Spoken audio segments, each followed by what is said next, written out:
কোলাহলপূর্ণ শহরে কোমলমতি শিশুদের খেলাধুলা ও বিনোদনের একমাত্র ভরসা সবুজে ঘেরা উদ্যান কিংবা সেই উদ্যানে এক টুকরো সবুজ ঘেরা কিড জোন। শিশুর শারীরিক ও মানসিক বিকাশে বিভিন্ন খেলার সামগ্রী দিয়ে সাজানো হয় এসব কিড জোন। অভিভাবকদের মতে দৈনন্দিন চাপ ও সোশ্যাল মিডিয়ার ফাঁদ থেকে একটু স্বস্তি দিতেই তারা এখানে নিয়ে আসেন তাদের সোনামণিদের।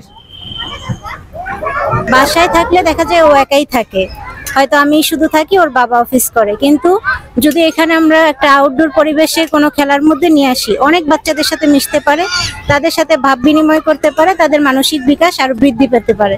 তার জন্য আমি প্রায় সময় যখন উইকেন্ড থাকে বা ওর যদি ইচ্ছে হয় আমি আজকে বাসায় থাকবো না, একটু বাইরে যেতে ইচ্ছে করছে, আমি এখানেই নিয়ে আসি। বাচ্চাদের মানসিক বিকাশের জন্য অবশ্যই আরেকটা বাচ্চার সাথে তার ইন্টারেক্ট হওয়া দরকার, সেই হিসেবে অবশ্যই উদ্যানের গুরুত্ব অনেক অনেক বেশি। আর আমাদের এখন যে সোসাইটি চলছে, সেখানে যে সামাজিক নিয়ম কানুন, তার মধ্যে দেখা যাচ্ছে যে বাচ্চারা ঘরে আবদ্ধই থাকছে, ফ্ল্যাটপ্রুফের বাসায় বাচ্চারা একা একা বড় হচ্ছে। তার জন্য তো অবশ্যই এটা একটা ক্রুশাল ভূমিকা রাখে বাচ্চার আপব্রিঙ্গিং এ। তাদের মানসিক বিকাশের জন্য একটু খোলামেলা পরিবেশের ব্যবস্থা হলে বেবিদের জন্য খুবই ভালো হয়।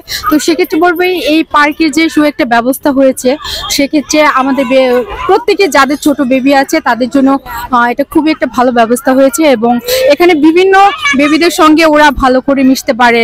ওদের মানসিক বিকাশের ক্ষেত্রে এটা আমি বলবো যে খুবই বড় একটা ভূমিকা পালন করছে।